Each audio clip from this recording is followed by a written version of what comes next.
I was once a substitute teacher for an English class, an high school English class. And before everybody says, "Oh, you brave soul," I have to tell you the funny story. I once had an English class student who was very resistant to the idea that poetry was actually a good form of art. And so we were talking about parallelism, and I said, you know, how good. I asked the class if they like poetry, and this one student on the front, who's a big football player, wouldn't raise his hand and said he didn't like poetry. And I asked him why, and he said it's just hard to read. He didn't like it. I said, well, that's okay, but it still makes it good.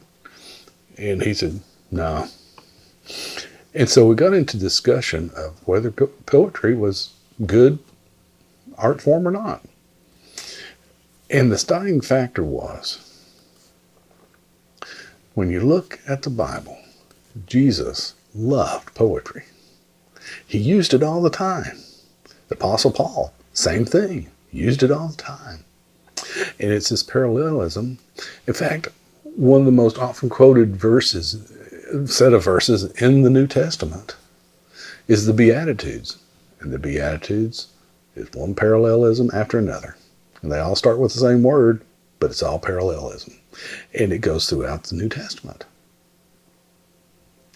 So next time you're debating somebody whether poetry is good or bad, the trump card is Jesus loved it.